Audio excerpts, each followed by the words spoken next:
राजू नामक एक चढ़ई रिनू को बाहा ही घर को आसिला। आरे बापा तू आसीगलु मो नुआ बहुमा को नहीं रह रह मु एबे तो झील को डाकुची। हाँ रे कुनी हे कुनी आ देखिबु तो माँ आसीची। माँ आसीची सतरे काई ममा कोठी अछि? हाँ रे एई रिनू आज ये तोर नुआ माँ। नुआ माँ हेले मो माँ काई कोठी हजी जाइची? मो माँ को फेरे आण। एमिति कांदी कांदी कुनी घर भीतर को चली गला। अनेक दिन धरी कुनीर माँ निखोज थिला, सेथिपाई राजू आउ थरे बाहा हेई गला। माँ कोठी अछु माँ? मते छाड़ी काईकि चली गलु? बापा ना आउ थरे बाहा हेई गले, एबे मु काको माँ डाकिबे? फेरी माँ। थरे राति समय राजू तो झील कुनीर कांद शुणिला। अरे ए कांद तो मो झील कुनीर, एते राति रे से कांदुची कौन पई? मु ताकू देखि आसे। माँ तो कथा भारी मने पड़ुची माँ, फेरी माँ। कुनी तू एते राति रे कांदुची कौन पई? बापा मो माँ पाखକୁ जीबी, माँ कथा मोर भारी मने पड़ुची। एमिति कांदिले कौन तो माँ फेरी आसीबो? मु तो माँ को चारिआडे खोजिची हेले ताकू कोउठी भी पाइलिनी। तो माँ काहाकू भी किछि न कही चली जाइची, सेथिरे मु कौन करि परिबी कहिलु? हेले बापा ना आउ किछि कहनी, राति अनेक हेलाणी, तू एबे सोई जा। तो नुआ माँ को ही निज माँ भाबिने। एमिति कही राजू सेठारु चली गला। कुनी भी कांदी कांदी सोई पड़िला। परदिन सकाळे बहुमा तू जो गहना सबु पिंधिचु मते देई दे, मु मो पाखरे रखिदेबी। किंतु माँ मु मोर सबु गहना आपन को काहे देबी? आरे बहु तोर नुआ बाहागर हेची, ए कथा ए जंगल रे समस्ते जानिचंती। ए जंगल रे चोरर अभाव नाहंती। तू नुआ बहु बाहर को बुलिबा पई जीबू, एते सारा गहना पिंधि बाहर को जीबा ठीक नुह, चोरी ही जाई पारे। हेले माँ एते कथा काहे की कहू रिनू? माँ को तोर सबु गहना देई दे, माँ तोर भल पाई ही ए सब कहूची। राजूर कथा शुणी रिनू ता सासू को तार सबु गहना देई देला। बुली जीवा तो दूरर कथा, परदिन सकाळे राजू काम करिबा पई सहर को चली गला। से जीवा परी बाह ए गहना पिंधिला परे मु केते सुंदर देखा जाउची, पूरा राणी परी लागुची। माँ आजी कौन रोषे करिबी? ए कौन माँ आपण मो गहना काहे पिंधिचंती? तो गहना थिला, एबेठु हे सबु गहना मोर। जा रोषे करिबू। आउ हाँ जेते शीघ्र पारिबू तो बाप घरु যৌতুକ टंका आनिबू। ए जाई तू যৌতুକ टंका आनिनु, एबे जा एठू। शाशुर एपरी कथा शुणी रिनुर मन दुख हेगला। से सेठारु चली आसिला। राति हेबा परे रिनु कुनी कांदिबार स्वर शुणिला। एते राति रे किए कांदुची? लागुची कुनी कांदुची। झीटार किछि असुविधा हेनी तो मु जाई देखि आसे। माँ कुनी एते राति रे तू कांदुचु कौन पाई? मो माँ प्रतिदिन गीत गाई मते सुई दिए। मो माँ तो एबे नाही, मते किए गीत सुनी देबो? माँ बिना मु सोई पारुनी। कुनी मु भी तो तोर माँ, आ मु तते सुई देबी। एमिति कही रिनु गीत गाई कुनी को सुई देला। से जीवा परे हठात एक स्वर शुणी कुनी उठी पड़िला। किए एमिति कांदुची? मु बाहर को जाई देखे। माँ ये स्वर तो मो मार, मो माँ फेरी आसीची। माँ मु एबे तो पाखକୁ जाउची। शब्द शुभुथिबा जागा को कुनी गला। से एक सुखिला गछ पाखरे जेमिति पहुंचिला, से शब्द शुभिबा बंद हो गला। माँ काई एठी तो केही नाहंती, मु आ घर को जीबिनी। मो माँ मो पाखକୁ निश्चय आसीबो। एमिति कही कुनी से सुखिला गछ तळे ही सोई पड़िला। सकाळे रिनु आ तार सासू कुनी को खोजी खोजी से सुखिला गछ पाखरे पहुंचिले। ए कुनी ଘରେ ଏତେ ନରମ ବିଛଣା ଛାଡ଼ି ଏ ଶୁଖିଲା ଗଛ ତଳେ କାହିଁକି ଶୋଇଛୁ? କେତେବେଳେ ଆସିଲୁ ଏ ଗଛ ତଳକୁ? ଜେଜେମା, କଥା କ'ଣ କି?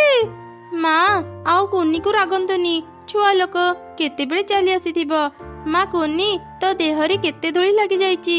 ଚାଲ ମା, ଗାଧେଇ ଦେବୁ।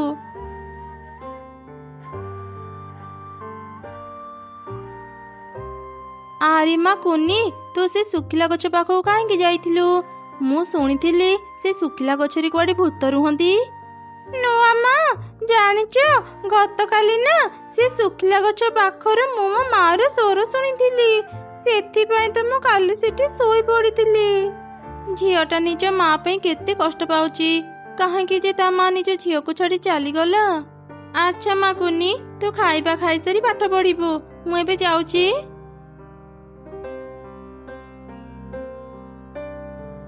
ମା, ଅନେକ ଦିନ ହେଇଗଲାଣି ମୁଁ ଆମ ଘରକୁ ଯାଇନି। କାଲି ମୁଁ ଖବର ପାଇଲି ବାପାଙ୍କ ଦେହ ବହୁତ ଖରାପ। ସେ ମୋତେ ଦେଖିବାକୁ ଚାହୁଁଛନ୍ତି। ଆଚ୍ଛା, ତୁ ତାହେଲେ ତୋ ଘରକୁ ଯିବୁ? ହଉ ଯା, ହେଲେ ଶୁଣ, ଆସିବା ବେଳେ ଯୌତୁକ ଟଙ୍କା ନେଇ ଆସିବୁ। ଆଜି ଯଦି ରିନୁ ଟଙ୍କା ନ ଆଣିବ, ଆଜି ତାର ଶେଷ ଦିନ ହେବ। ଜଣକୁ ମାରିଛି, ରିନୁକୁ ମାରିବା ପାଇଁ ମୋତେ କଷ୍ଟ ଲାଗିବନି। ତାପରେ ମୁଁ ମୋ ପୁଅର ଆଉ ଥରେ ବାହାଘର କରିବି। ସେଦିନ ଯାଇ ରାତି ହେଲା। ରିନୁ ଫେରୁ ଫେରୁ ଅନେକ ଡେରି ହେଇଗଲା। କୁନି ବି ଶୋଇ ପଡ଼ିଥିଲା। ମା, ଆଜି ଫେରୁ ଫେରୁ ଡେରି ହେଇଗଲା। କିଛି କଥା ନାହିଁ ବୋହୂମା। ଆଚ୍ଛା, ତୁ ଯୌତୁକ ଟଙ୍କା ଆଣିଛୁ? ନାଇଁ ମା, ବାପାଙ୍କ ଦେହ ବହୁତ ଖରାପ। ମୁଁ ତାଙ୍କୁ ଟଙ୍କା କଥା କହିପାରିଲିନି। ଆଚ୍ଛା ହଉ, ତୁ ଏବେ ଯା, ମୁଁ ତୋ ପାଇଁ ଖାଇବା ରଖିଛି, ଖାଇନେବୁ। ଖାଅନି, ଏ ଖାଇବା ଖାଅନି, ଏଥିରେ ବିଷ ମିଶା ଯାଇଛି। ଏମିତି ଏକ ଭୟଙ୍କର ଚଢ଼େଇକୁ ନିଜ ପାଖରେ ଦେଖି ରିନୁ ଖୁବ୍ ଡରିଗଲା। ତା ହାତରୁ ଖାଇବା ଖସି ପଡ଼ିଲା। ସେତେବେଳେ ସେ ଦେଖିଲା କୁନି ବାହାରକୁ ଯାଉଛି। ସେ ବି ତାର ପଛେ ପଛେ ଗଲା। ହଠାତ୍ ରିନୁ ଯାହା ଦେଖିଲା ତା ଦେଖି ତ ସେ ଆହୁରି ଡରିଗଲା। କୁନି ସେ ଶୁଖିଲା ଗଛ ମୂଳେ ଛିଡ଼ା ହେଇଛି, ଆଉ ସେ ଭୟଙ୍କର ପକ୍ଷୀ ତା ମୁଣ୍ଡରେ ହାତ ବୁଲଉଛି। ଏମିତି ଦେଖି ସେ ଶୀଘ୍ର କୁନି ପାଖକୁ ଗଲା। ତମେ ଏଠାକୁ କାହିଁକି ଆସିଲ? ତୁମେ ବହୁତ ଖରାପ। ମା କୁନି, ସେ ଚଢ଼େଇ କିଏ ଥିଲା? ମୁଁ ତ ପାଖକୁ ଆସିବାରୁ ସେ ଚାଲିଗଲା। ସିଏ ମୋ ମା। ମୁଁ ପ୍ରତ୍ୟେକ ଦିନ ଏଠାକୁ ଆସି ମୋ ମା ସହ ଦେଖା କରେ। ମାରେ, ରାତି ଅନେକ ହେଇଗଲାଣି, ଚାଲ ଏବେ ଘରକୁ ଯିବା। ରିନୁ କୁନିକୁ ଧରି ଘରକୁ ଫେରି ଦେଖିଲା ତାର ଶାଶୁ ଏକ କଟୁରୀ ଧରି ଛିଡ଼ା ହେଇଛି। ମୋ ସହ ଚାଲାକି ନାଇଁ, ତୁ ସେ ଖାଇବା ଖାଇନୁ? ବହୁତ ହେଇଗଲା। ମୁଁ ଆଗ ବୋହୂକୁ ଯେମିତି ମାରି ମାଟି ତଳେ ପୋତି ଦେଇଥିଲି, ଆଜି ତତେ ବି ସେମିତି ମାରି ମାଟି ତଳେ ପୋତି ଦେବି। ମା, ଆପଣ ଏ କ'ଣ କହୁଛନ୍ତି? ଆପଣ ନିଜ ପ୍ରଥମ ବୋହୂକୁ ନିଜେ ମାରି ଦେଇଥିଲେ? ହଁ, ତୁ ଠିକ୍ ଶୁଣିଲୁ। ମୁଁ ତାକୁ ମାରି ଦେଇଥିଲି। ଆଜି ତୋ ସହ ମୁଁ ଏ କୁନିକୁ ବି ମାରିଦେବି। ଯାହାର ବାପା ମୋତେ ଅଧିକ ଟଙ୍କା ଦେବ, କେବଳ ସେ ହିଁ ମୋ ଘରର ବୋହୂ ହେବ। ମୁଁ ମୋ ପୁଅର ବାହାଘର ଆଉ ଥରେ କରିବି। ବିଶ୍ୱାସ ହେଉନି ମା, ଆପଣ ଟଙ୍କା ପାଇଁ ଜଣକୁ ମାରିପାରିଲେ। ଆପଣ ମୋତେ ମାରିଦିଅନ୍ତୁ, ହେଲେ ଛୋଟ ଛୁଆ କୁନିକୁ ମାରନି, ତାକୁ ଛାଡ଼ି ଦିଅ। ଭୟରେ ରିନୁ ଆଖି ବନ୍ଦ କରିଦେଲା।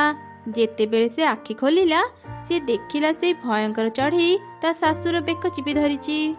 ମତେ ମାରି ତତେ ଶାନ୍ତି ମିଳିଲାନି, ଏବେ ତୁମ ଝିଅକୁ ମାରିବୁ? ମୁଁ ଆଜି ତତେ ଛାଡ଼ିବିନି। ନା, ମତେ ମାରନି, ମତେ ଛାଡ଼ିଦେ। ସେ ଭୟଙ୍କର ଚଢ଼େଇ କୁନି ମାର ଆତ୍ମା ଥିଲା। ସେ ତାର ଶାଶୁକୁ ମାରିଦେଲା। ମା, ମା। କାନ୍ଦନି ମା, ମୁଁ ସବୁବେଳେ ତୋ ପାଖରେ ହିଁ ଅଛି। ଆଜିଠୁ ଏ ରିନୁ ତୋର ମା। ରିନୁ ଭଉଣୀ ମୋ ଝିଅର ଧ୍ୟାନ ରଖିବ। ଆଜିଠୁ ସେ ତମକୁ ଲାଗିଲା। ଚିନ୍ତା କରନି ଭଉଣୀ, ମୁଁ ତୁମ ଝିଅର ନିଜ ଝିଅ ପରି ଧ୍ୟାନ ରଖିବି। ମୁଁ ତୁମକୁ କଥା ଦେଉଛି। ତାପରେ ସେ ଆତ୍ମା ସେଠାରୁ ଚାଲିଗଲା। କୁନି ରିନୁକୁ ଧରି ଅନେକ କାନ୍ଦିଲା।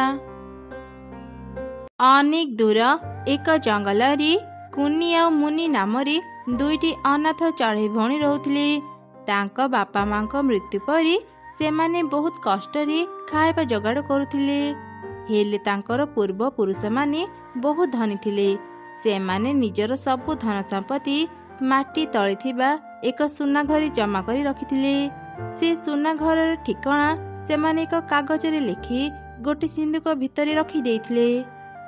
ଦିନେ ମୁନି ତାଙ୍କ ପୁରୁଣା ଘର ସଫା କରୁ କରୁ ସେ କାଗଜକୁ ପାଇଗଲା, ଯୋଉ କାଗଜରେ ସୁନା ଘରର ଠିକଣା ଲେଖା ଯାଇଥିଲା।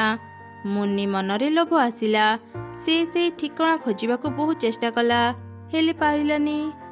ଅନେକ ଦିନ ହେଇଗଲା ଏଇ କାଗଜରେ ଲେଖାଥିବା ଠିକଣାକୁ ମୁଁ ଖୋଜୁଛି, ହେଲେ ପାଉନି। କେଜାଣି କୋଉଠି ଅଛି ସେ ସୁନା ଘର।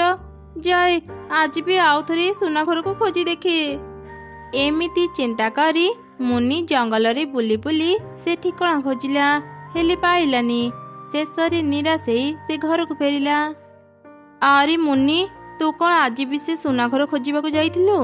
ହଁ ଦିଦି, ହେଲେ ମୁଁ ଆଜି ବି ସେ ସୁନା ଘରକୁ ପାଇଲିନି। ମୁନି, ସେ ସୁନା ଘର ସତରେ ଅଛି କି ନାହିଁ ଆମେ ଜାଣିନାହାନ୍ତି। ତାକୁ ଖୋଜି ଖୋଜି ତୁ ସମୟ ନଷ୍ଟ କରନି। ମୁଁ ଅନେକ କଷ୍ଟ କରି ତୋର ଆଉ ମୋର ଖାଇବା ଯୋଗାଡ଼ କରୁଛି। ତୁ ମୋତେ କାମରେ ଟିକେ ସାହାଯ୍ୟ କର।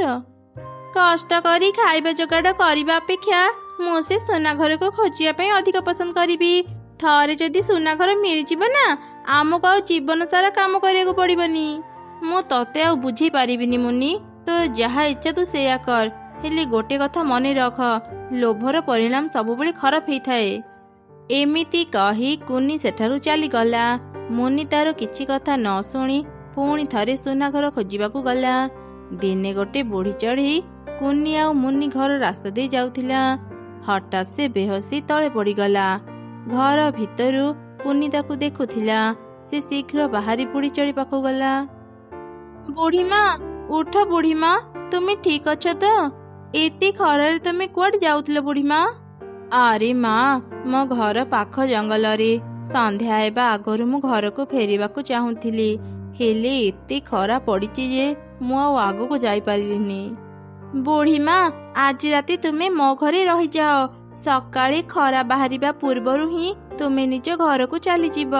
ଆସ ବୁଢ଼ୀମା, ମୋ ଘର ଭିତରକୁ ଆସ। ଏମିତି କୁନି ବୁଢ଼ୀ ଚଢ଼େଇକୁ ନେଇ ଘର ଭିତରକୁ ଗଲା। ଆଉ ବୁଢ଼ୀ ଚଢ଼େଇ ପାଇଁ ସେ ଭଲ ଭଲ ଖାଇବା ଆଣିଦେଲା। ବୁଢ଼ୀ ଚଢ଼େଇ ଖାଇବା ଖାଇସାରି ଆରାମ କଲା। ଏମିତି ସନ୍ଧ୍ୟା ହେଇଗଲା। ମୁନି ଘରକୁ ଫେରି ନଥିଲା। ତାହା ଦେଖି କୁନି ଅନେକ ଚିନ୍ତାରେ ଥିଲା। କ'ଣ ହେଲା ରେ ଝିଅ, ତୁ ଏମିତି ଚିନ୍ତାରେ ଥିବା ଭଳି ଜଣାପଡ଼ୁଛୁ। କିଛି ହେଇଛି କି? ବୁଢ଼ୀମା, କିଛି ଦିନ ତଳେ ମୋ ସାନ ଭଉଣୀ ଏକ କାଗଜ ପାଇଥିଲା। ସେ କାଗଜରେ ଏକ ସୁନା ଘରର ଠିକଣା ଥିଲା। ମୋ ଭଉଣୀ ପ୍ରତିଦିନ ସେ ସୁନା ଘର ଖୋଜିବା ପାଇଁ ବାହାରକୁ ଯାଉଛି। ସେ ଲୋଭରେ ପଡ଼ି ଏସବୁରେ ଏତେ ହଜି ଯାଇଛି ଯେ ନିଜର ଧ୍ୟାନ ବି ରଖୁନି। ବେଳେ ବେଳେ ମୋତେ ଭାରି ଡର ଲାଗୁଛି ବୁଢ଼ୀମା, ମୋ ସାନ ଭଉଣୀର କିଛି କ୍ଷତି ନ ହେଇଯାଉ। ଆରେ ଝିଅ, ତୁ ଚିନ୍ତା କରନି। ତୋ ଭଉଣୀକୁ ବାଟକୁ ଆଣିବାରେ ମୁଁ ତତେ ସାହାଯ୍ୟ କରିପାରିବି। ମୋ ପାଖରେ ଏକ ଉପାୟ ଅଛି। ଆଚ୍ଛା ଝିଅ, କହିଲୁ ସେ ସୁନା ଘରର ଠିକଣା ଥିବା କାଗଜ ଏବେ କୋଉଠି ଅଛି? ସେ କାଗଜ ଆମ ପୁରୁଣା ଘରେ ଅଛି ବୁଢ଼ୀମା। ମୋ ଭଉଣୀ ପ୍ରତିଦିନ ସେଠାକୁ ଯାଇ ସେ କାଗଜକୁ ଦେଖେ। ଆମର ସେ ପୁରୁଣା ଘରେ ସବୁବେଳେ ଚାବି ପଡ଼ିଥାଏ। ଗୋଟେ ଚାବି ମୋ ଭଉଣୀ ପାଖରେ ଅଛି, ଆଉ ଗୋଟେ ଚାବି ମୋ ପାଖରେ ଅଛି। ହେଲେ ବୁଢ଼ୀମା, ତୁମେ କ'ଣ ଏତେ ସବୁ କାମ କରିପାରିବ? ତୁ ମୋ ପାଇଁ ଚିନ୍ତା କରନି। ମୁଁ କିଛି ଯାଦୁବିଦ୍ୟା ଶିଖିଛି, ମୋର କିଛି ହେବନି। ଆରେ ଝିଅ, ତୁ ଆଜି ମୋର ଜୀବନ ରକ୍ଷା କରିଛୁ। ତୁ ନଥିଲେ ତ ମୁଁ ଏ ଖରାରେ ମରି ଯାଇଥାନ୍ତି। ମୁଁ ତୋ ପାଇଁ ଏତିକି କାମ କରିପାରିବିନି? ତୁ ମୋତେ ତ ପୁରୁଣା ଘରର ଚାବି ଦେ, ତାପରେ ତୁ ସବୁକିଛି ମୋ ଉପରେ ଛାଡ଼ିଦେ। ତାପରେ ସେ ବୁଢ଼ୀ ଚଢ଼େଇ କୁନି ପାଖରୁ ଚାବି ନେଇ ତାଙ୍କ ପୁରୁଣା ଘର ପାଖକୁ ଗଲା। ସେତେବେଳେ ମୁନି ଘର ଭିତରେ ଥାଇ ସୁନା ଘରର ଠିକଣା ଥିବା କାଗଜକୁ ଦେଖୁଥିଲା। କିଛି ସମୟ ପରେ ସେ ସେଇ କାଗଜକୁ ସିନ୍ଦୁକରେ ରଖି ତାଙ୍କ ପୁରୁଣା ଘରକୁ ଚାବି ଦେଇ ବାହାରକୁ ଆସିଲା। ସେତେବେଳେ ସେ ସେଇ ବୁଢ଼ୀ ଚଢ଼େଇକୁ ଦେଖିଲା। ଏ ବୁଢ଼ୀ ଚଢ଼େଇ କିଏ? ମୋ ପୁରୁଣା ଘର ସାମ୍ନାରେ କାହିଁକି ବସିଛି? ମୁଁ ତ ୟାକୁ ଆଗରୁ ଏ ଜଙ୍ଗଲରେ ଦେଖିନି। ମୋ ସୁନା ଘର ଠିକଣା ଥିବା କାଗଜକୁ ଇଏ ଚୋରି କରି ନେଇଯିବନି ତ? ଆରେ ନା ନା, ମୁଁ ତ ଭଲ ଭାବରେ ମୋ ପୁରୁଣା ଘରକୁ ଚାବି ଦେଇଛି। ଏବେ ମୁଁ ଯାଏ, ସକାଳୁ ଶୀଘ୍ର ଚାଲି ଆସିବି। ଏମିତି ଚିନ୍ତା କରି ମୁନି ସେଠାରୁ ଚାଲିଗଲା। ସେ ଯିବା ପରେ ପରେ ବୁଢ଼ୀ ଚଢ଼େଇ ଚାବି ଖୋଲି ତାଙ୍କ ପୁରୁଣା ଘର ଭିତରକୁ ଗଲା। ଆଉ ସେ କାଗଜକୁ ଖୋଜିଲା, କିଛି ସମୟ ପରେ ସେ ସେଇ କାଗଜକୁ ପାଇଗଲା। ମିଳିଗଲା, ମତେ କାଗଜ ମିଳିଗଲା, ଏବେ ମୁଁ ଏଠୁ ଚାଲିଯାଏ। ଏମିତି କହି ବୁଢ଼ୀ ଚଢ଼େଇ ସେଠାରୁ ଚାଲିଗଲା। ପରଦିନ ସକାଳେ ମୁନି ତାଙ୍କ ପୁରୁଣା ଘରକୁ ଆସିଲା। ସେ ସିନ୍ଦୁକରେ ସେ କାଗଜକୁ ନ ପାଇ ବାହାରକୁ ଆସିଲା। ସେ ଦେଖିଲା ବୁଢ଼ୀ ଚଢ଼େଇ ବି ସେଠି ନାହିଁ। ଆରେ, ସେ ବୁଢ଼ୀ ଚଢ଼େଇଟି କୁଆଡ଼େ ଗଲା? କାଲି ରାତିରେ ତ ମୁଁ ତାକୁ ଏଇଠି ଦେଖିଥିଲି। ତା ମାନେ କଣ ସେ ବୁଢ଼ୀ ଚଢ଼େଇ ମୋ ସୁନା ଘର ଠିକଣା ଥିବା କାଗଜକୁ ନେଇଯାଇଛି? ମୁଁ ତାକୁ ଜମା ବି ଛାଡ଼ିବିନି। ଯେମିତି ବି ହେଉ ମୁଁ ତାକୁ ଖୋଜି ବାହାର କରିବି। ଏମିତି ଚିନ୍ତା କରି ମୁନି ଚାରିଆଡ଼େ ସେ ବୁଢ଼ୀ ଚଢ଼େଇକୁ ଖୋଜିଲା। କିଛି ଦୂର ଗଲା ପରେ ସେ ସେଇ ବୁଢ଼ୀ ଚଢ଼େଇକୁ ଦେଖିଲା। ଆରେ, ଏଇ ତ ସେଇ ବୁଢ଼ୀ ଚଢ଼େଇ। ମୁଁ ତା ପାଖକୁ ଯାଇ ଦେଖେ ତା ପାଖରେ ମୋ କାଗଜ ଅଛି କି ନାହିଁ। ଏମିତି ଚିନ୍ତା କରି ମୁନି ସେ ବୁଢ଼ୀ ଚଢ଼େଇର ପଛା କଲା। ପଛା କରୁ କରୁ ହଠାତ୍ ସେ ବୁଢ଼ୀ ଚଢ଼େଇକୁ ଆଉ ଦେଖିବାକୁ ପାଇଲାନି। ଆରେ ଆରେ, ସେ ବୁଢ଼ୀ ଚଢ଼େଇ ହଠାତ୍ କୁଆଡ଼େ ଚାଲିଗଲା? ଏତେ ସହଜରେ ମୁଁ ତା ପଛା ଛାଡ଼ିବିନି। ମୁଁ ତାକୁ ଖୋଜିକି ହିଁ ରହିବି। ତାପରେ ମୁନି ପୁଣି ଆଗକୁ ଗଲା। କିଛି ଦୂର ଗଲା ପରେ ସେ ଏକ ଆଲୋକ ଦେଖିଲା। ପାଖକୁ ଯାଇ ଦେଖିଲା ବୁଢ଼ୀ ଚଢ଼େଇ ଏକ ମଶାଲ ଧରି ଛିଡ଼ା ହେଇଛି। ଏଇ ବୁଢ଼ୀ, ତ ପଛା କରି କରି ମତେ ଥକା ଲାଗିଲାଣି। ମୁଁ ଜାଣେ ତୁ ହିଁ ମୋ ସୁନା ଘର ଠିକଣା ଥିବା କାଗଜକୁ ଚୋରି କରିଛୁ। ମତେ ଭଲରେ ସେ କାଗଜ ଫେରିଦେ, ନହେଲେ ମୁଁ ତତେ ଛାଡ଼ିବିନି। ଆରେ ଝିଅ, ତୁ ଏତେ ରାଗୁଛୁ କଣ ପାଇଁ? ମୁଁ ତତେ ତ ସୁନା ଘର ଠିକଣା କହିବାକୁ ହିଁ ତତେ ଏଠାକୁ ଆଣିଛି। ଆଚ୍ଛା, ତୁମେ କିଏ? ଆଉ ମୋ ସୁନା ଘର ବିଷୟରେ କେମିତି ଜାଣିଲ? ସୁନା ଘର ବିଷୟରେ ମୁଁ ତ ବଡ଼ ଭଉଣୀ ପାଖରୁ ଶୁଣିଥିଲି। ଦିନେ ତ ବଡ଼ ଭଉଣୀ ମତେ ସାହାଯ୍ୟ କରିଥିଲା। ସେଥିପାଇଁ ମୁଁ ଆଜି ତତେ ସାହାଯ୍ୟ କରିବାକୁ ଆସିଛି। ମୁଁ ସେ ସୁନା ଘର ଠିକଣା ଜାଣିଛି। ଆରେ ଝିଅ, ସେ ସୁନା ଘରକୁ ଯିବା ପୂର୍ବରୁ ଆଗ କହିଲୁ, ତତେ ସେ ସୁନା ଘରେ ଥିବା ସୁନା, ହୀରା, ମୋତି ଦରକାର ନା ଆଲୁଅ, ପବନ, ଜଳ ମିଶା ପ୍ରକୃତି? ତୁ କାହାକୁ ବାଛିବୁ ଆଗ କହ। ଏମିତି ଶୁଣି ମୁନି ମନରେ ଚିନ୍ତା କଲା, ସୁନା ଘର ଥରେ ପାଇଲେ ଆଉ କଣ ଦରକାର ହେବ? ସେ ସୁନା ଘର ମୋ ରାତିର ନିଦ ହଜେଇ ଦେଇଛି। ମୁଁ ତ ସୁନା ଘରକୁ ହିଁ ବାଛିବି। ବୁଢ଼ୀ ମା, ମତେ ସେ ସୁନା ଘର ଦରକାର। ମୋର ଆଉ କିଛି ବି ଦରକାର ନାହିଁ। ମତେ ଖାଲି ସେ ସୁନା ଘରେ ପହଞ୍ଚେଇ ଦିଅ। ଆଚ୍ଛା, ଠିକ ଅଛି, ଆସ ମୋ ସାଙ୍ଗରେ।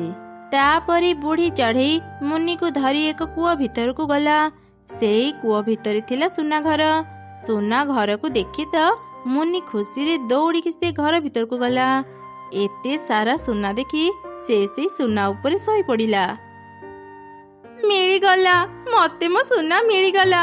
କେତେ ଦିନରୁ ମୁଁ ଏ ସୁନାକୁ ଖୋଜୁଥିଲି।